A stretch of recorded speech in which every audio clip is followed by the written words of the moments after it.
Titanfall 2 is a game that seemed to me like it wanted to defy expectations of what a big budget military shooter could be in the modern gaming environment. It added mobility and mech combat to a style of gameplay that has been stuck behind large, conveniently placed pieces of cover.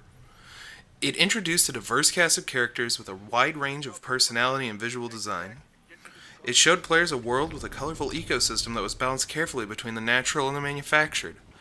Unfortunately, the game does little beyond introducing any of these ideas and ends up stuck on some of the same ideas that it tried to break away from. While the traversal gameplay provided by Pilot's jump packs is fast and fun, the majority of the levels in both Titanfall 2's campaign and multiplayer mode do little to utilize this innovation. Either because the levels lack verticality or are too linear and don't allow players to choose how best to traverse dangerous environments. It would have been nice to see level designs that included multiple routes or complex arenas with multiple levels interconnected by a variety of paths. Increased mobility is just no good without the freedom to choose where to go. When piloting a mech, players are supposed to feel very powerful, hulking over groups of enemy soldiers and engaging other titans in a high-octane duels. Too bad the developers didn't realize that a little power goes a long way. Standard enemies become so small as to be insignificant to your Titan and are effectively removed from the gameplay entirely. And duels with other Titans are handled no differently than encounters with enemy soldiers, just point and shoot with a different HUD. In the multiplayer matches, the combat variance is much more clear, as pilots are able to jump onto enemy Titans and sabotage them, and can be equipped with powerful anti-Titan weaponry, which, when combined with their increased mobility, can actually make them a potential threat to anyone operating a Titan. This is a situation that could have also easily been included in the campaign to serve as a tough reminder of just how strong Titans can be in a battle, and why the link between Titan and pilot is so important. The thing that disappoints me about Titanfall 2 is that there's obviously a design document somewhere detailing this world, its inhabitants, and the history of the story's core conflict, but most of that information was left out of the finished game. There are so many things on Typhon that I wish I had gotten the chance to learn more about to help me invest my emotions in the game's setting and characters. Such as, how does the link between Titan and pilot affect each partner? What is the social status of a military AI? Can it hold rank? How does the super cool wrist-mounted time travel device in that one level even work? And most especially, please tell me more about the Apex Predators. This group of dangerous and highly skilled mercenaries serves as the direct antagonist to Jack Cooper's mission, and each one of them has a distinct and interesting design and personality, but are given no more lore or backstory to flesh out their characters. No history, almost no interaction with the player beyond a pre-fight taunt, and their titans never speak. Early on, Cooper steals the radio comm off the helmet of one of the mercs, and is then able to hear all of the radio chatter and banter. Unfortunately, these almost charismatic mercenaries apparently have very little to say to each other beyond, "There is a pilot messing up our plan," and "Send in more reinforcements."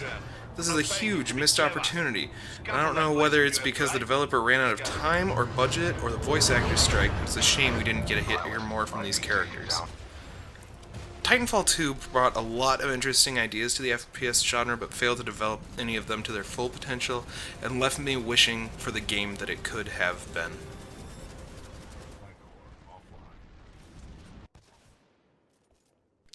I quite liked Titanfall 2. The story was short and sweet, although somewhat predictable, and the multiplayer seemed like a fresh take on some familiar elements.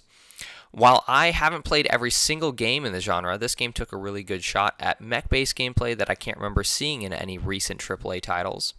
The single-player campaign was very good for only being 5 to 6 hours in length, but I personally would have liked it to be longer to explore some of the cooler stuff. I liked the atmosphere of the levels. It had the feeling of you're not supposed to be here, like Portal in a few different areas, such as running along pipes or over vast chasms. The platforming and wall riding parts were very fun, although I did have a hard time telling where my wall ride would end in some spots. I would have liked to see more platforming and wall riding, especially more with the time travel mechanic or other things to add variety. The guns were varied and fun to use without feeling too fake, like the handheld crossbow from Black Ops 3.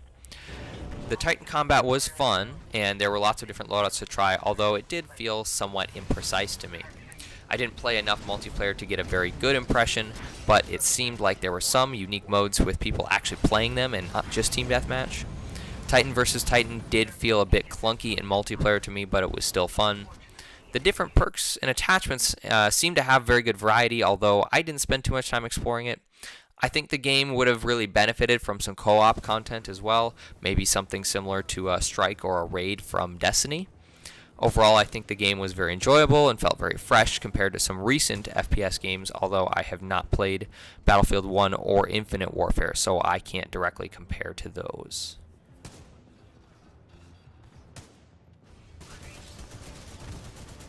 It's not that I necessarily think Titanfall 2 is bad, but I think that it failed to live up to a lot of its potential. The game clearly worked very hard to make mobility a centerpiece.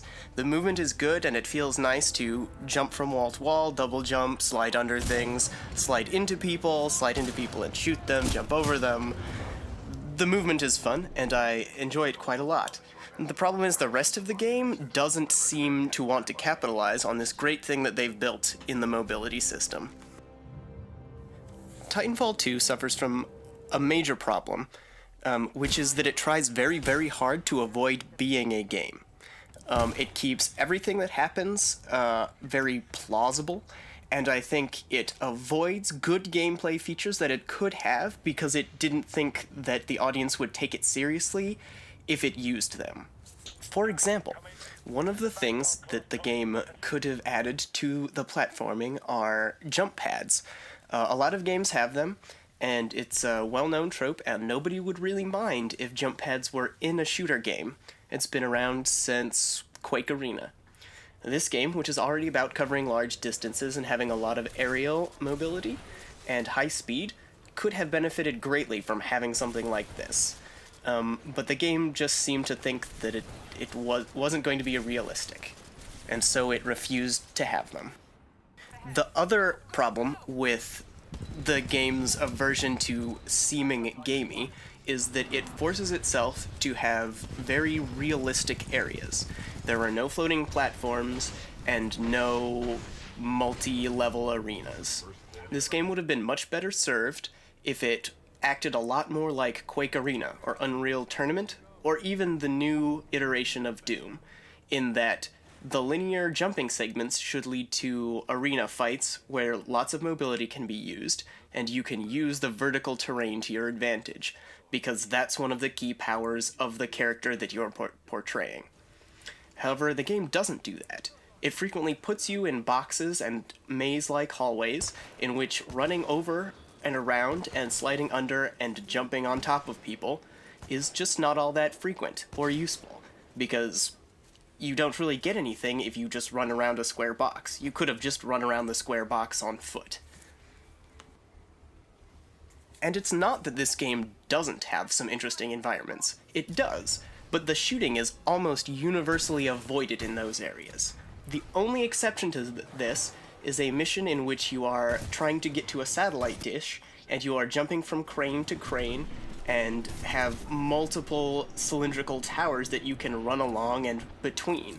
This level feels excellent, and is an insight into what this game could have been if it took the level design less literally and just made it interesting and fun geometry to run and jump around. Titanfall 2 is an excellent example of the times that it is right in game design to break convention. I think what hamstrung this game the most was its reliance on the tropes of the modern military shooter. It used a lot of things that are in those games that did not fit with this game, just because of how creative some of the other elements were. I wish that this game had been a little bit more bold.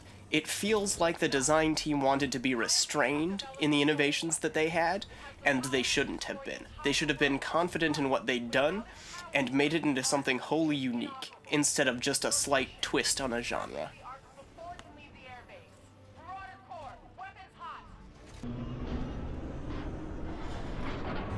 Hello, I'm going to be talking about the single-player story mode for Titanfall 2 and exploring some of its themes. You spend the first half of the game traveling through an enormous factory, and the only other humans you see are enemy soldiers. It makes you wonder what humanity's role in this world is. Machines in this world don't need humans to survive, as we see them continue to work and expand the factory even after all the humans are dead. On the flip side of the coin, when the power and communications go out, the humans are completely unable to fix the problem without the machines, at least until Cooper comes along. One NPC remarks, "They built this place expecting humans just to hit buttons. There's nothing now except for drones." And the main villain muses, "What is the value of life? Human life is expendable." After building this up, the ending rejects this notion of humans as expendable. Cooper and BT work together to save the day, but ultimately BT sacrifices himself because he values the relationship he has with his human and can't bear to lose another pilot. This validates the worth of humanity, or at least of individual humans. It's not the ending I would have chosen, as it's incredibly cliché, but it is thematically consistent in its way. Moving on to a similar topic, Titanfall 2 had plenty of opportunity to explore the meaning of AI and the definition of humanity, but it never capitalized on it in a meaningful way. BT serves an interesting role in the story by being the only robot we see with an ability to learn, to plan, to scheme against the bad guy at the end, to mourn the loss of his previous pilot, and to choose to sacrifice himself. He's not human, but does he have humanity? Is his life any more or less valuable than Cooper's? Is Cooper's relationship with BT unique, or do all pilot Titan pairs have this bond? Do pilots ever mourn the loss of their Titans? There's no evidence that the developers tried to explore any of these ideas beyond the barest surface levels, and it seems like a big missed opportunity, especially when you have a character like BT that makes it so easy to ask these questions.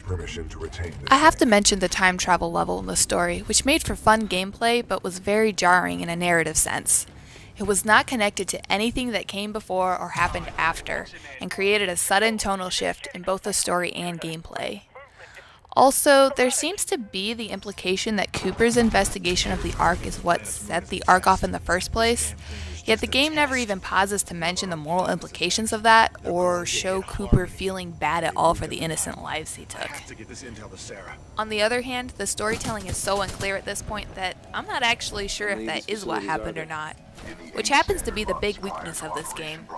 So much is left out regarding the motivation of the characters, or the timeline of the whole story, or what this big factory is and who runs it, that there's several points in the story where I honestly don't know what my character did or why he did it. So, I'm being a little hard on this game, but for what it is, the story is pretty good, and it's fun to play. There's a lot here to like, the execution just needs improvement.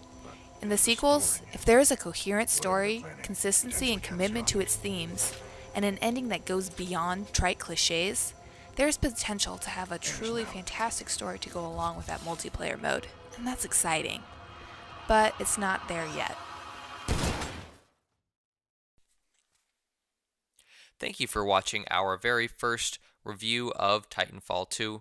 Feel free to check us out, of course, here on YouTube as well as on Facebook, Twitter, and Twitch, shown above here on the screen. In the comments below, please feel free to let us know maybe what games you want to see next, or what you disagreed with or thought we could have done better with this review. Thanks for watching.